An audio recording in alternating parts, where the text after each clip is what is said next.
susceptible to rust. Yeah. And but I then spoke to a body guy, and he says, no, it's a good thing it's metal, because you can always fix metal. Yeah. But aluminum you can't fix so easy, right?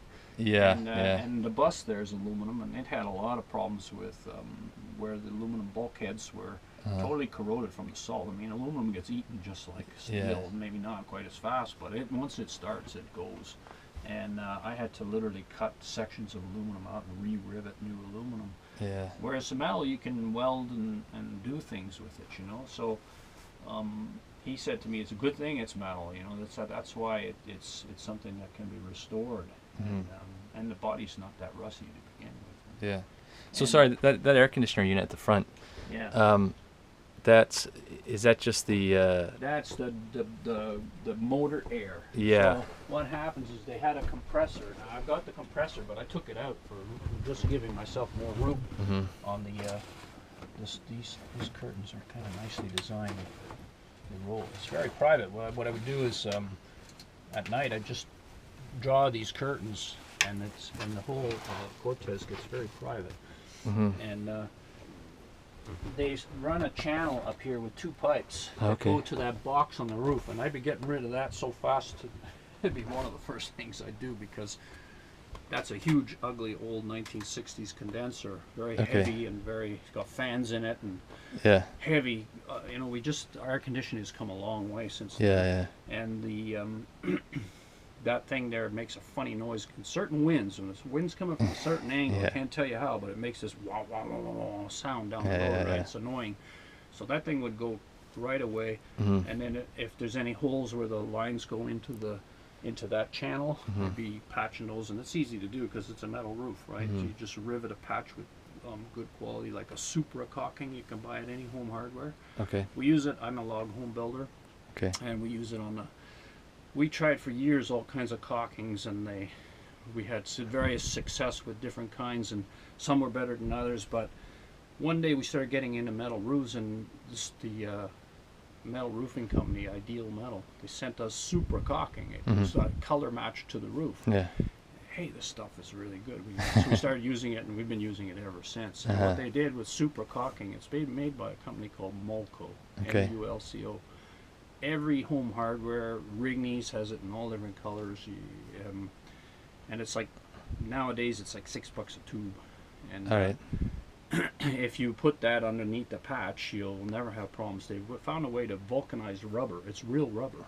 And when I've put it on roof and had to go and repair afterwards, and if I'd had a bead of it, like say a 1/4 inch diameter, and you pull it, it's like a bungee cord. And then it smacks, it breaks, and it snaps you in the hand.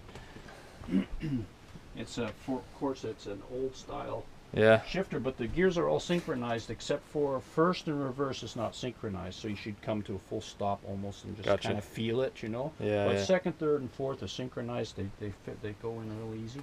It's easy to drive. It shifts very nice. Clutch. What I took when I had the gearbox out, I had to replace. I bought from the guy that I bought the gearbox from. He had a brand new clutch. He says I bought one just in case that my clutch would go. He had an old Cortez, and he was selling the Cortez, but he had the spare gearbox in the clutch. So we found it on the internet, and it was like the latest model gearbox, because Clark knew they had a problem with the early gearboxes. I still have the early gearbox. I think you said in the post that you. And it has a lot of. It shares as far as I understand it, the main shafts and the gears. That's all the same. So this is good spare parts. And people have already said me, sell me the old gearbox. Send me emails, you know, but I haven't wanted to sell it. And what went wrong with them was so you got your differential turning this way. Your gearbox is like this, with your shafts and your 4 gears and reverse, and then the differential turns this way with your ring and pinion gear. And that drives these 2 things called stub axles. They're small, short little axles, and in those stub axles, there's the yoke that the drive shaft connects to. And that stub axle was too small in the early ones, and it broke. And so Clark knew that they were putting the Toronado V8 engine into these in '68. They did that already, so they already upgraded the transmission, and they upgraded apparently there were two things I read on the internet, and I talked to my buddy there who sold me the transmission in Santa Barbara. His name is Jim Higson, and Jim said they upgraded the bolts on that hold the ring on the differential, and they upgraded those stub axles. So here I am thinking, well, I'm just going to swap the stub axles when I get to Lewiston, right? And I take the old one apart, and the pieces are all broken inside. I actually have the broken pieces. I'll show them to you. They're broken inside, and we got them out, and we right away see, oh, this stub axle's larger. Yeah. You know, they knew, and then we Googled it, and sure enough, there's a very good you can find it if you go to Motor Swap Cortez. Okay. And look for that. There's a guy that has a this size Cortez, and he has a big, huge speedboat that he pulls, and he lives in California, and he drives up to Lake Havasu or someplace there, and it goes up the mountains, right? And he needed more power, so he put a 454 Chevy in, and he got a machine shop to make a bell housing adapter to adapt to the Clark gearbox. But the Clark company told him you have to put in the modern gearbox, the upgraded gearbox. That's what's in this. Okay. So I don't expect you to have any mechanical problems in that way. Okay. And the other thing Jim told me was the oil, like it's a big box. I'll show you the old one. It's a big casing, all cast iron heavy thing. How I pulled that with a motorcycle. It was about the weight of the motorcycle. And on the side was a plug, right, for filling, which tells you your level. And he said that the upgrade that they did is they put a street elbow. It screws in, you know, a cast iron elbow, and it adds about a couple quarts of oil. So all that was done and never leaked. Okay.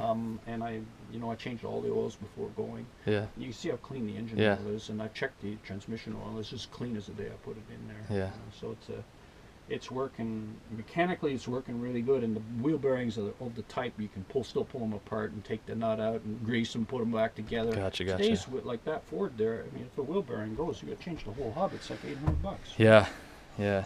Well, that's one of the things that sort of interests me about, especially in general, the older vehicles is. Yeah, the antiquity has. Well, being able to, like you say, with the speedo, right? Yeah. That is sort of exemplifies what you can do with a vehicle. Yeah. And a lot of mechanics like me like that, and I'm a little intimidated by the electronics. I'm learning about it. Yeah. Well, I had a friend who, they've done it every 4 or 5 years. They rent a RV and go for a couple of weeks. And so I went to talk to them because they rented a brand new 2016, I want to say, Winnebago, like a really nice, high-end unit, right? Mercedes chassis, right? Oh, diesel. Yeah, that would be like a Sprinter chassis. Sprinter, yeah. And they said they had problems with the electronics on the dash.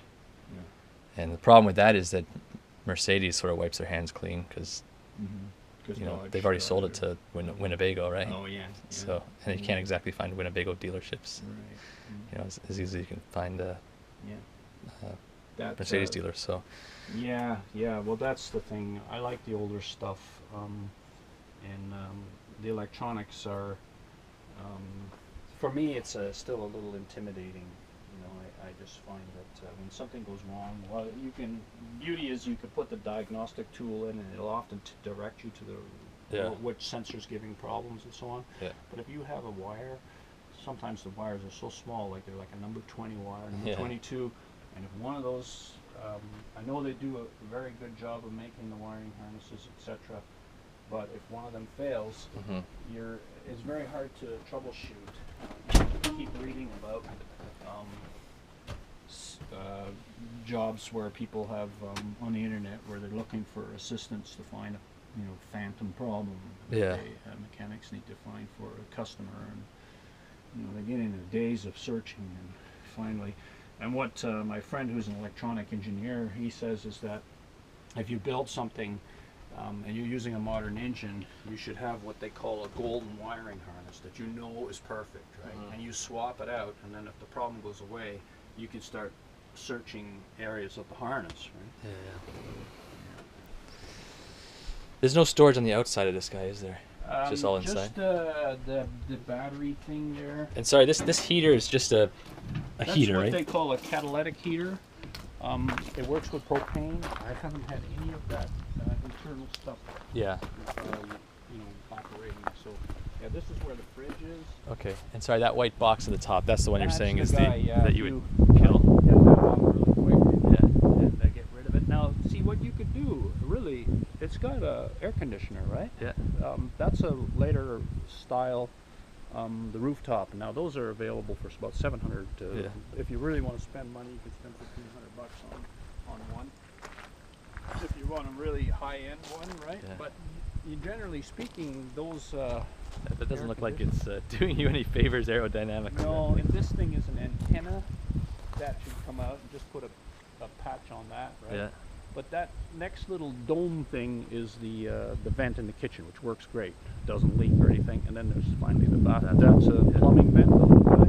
Yeah. And then the skylight for the bathroom. No, that's working. Doesn't leak. Yeah. But this thing, I take it off, and my plan, like I was going to carry my wing on there, which is 20 foot long, and the Cortez is 19 foot 6 or something. So it would be perfect, right? Yeah. And then that air conditioner, that 700 air conditioner, Yep. you could run that with an inverter. Okay. It had a big enough inverter. Yeah. It's got a strong alternator. It's got like a 120 amp alternator. in Okay. it, right? So you could run the inverter with an alternator and then just power that thing down the road and have air conditioning, right? Yeah. Yeah. Oh, that's all good info. I mean, it looks like you say it needs a good coat of paint and some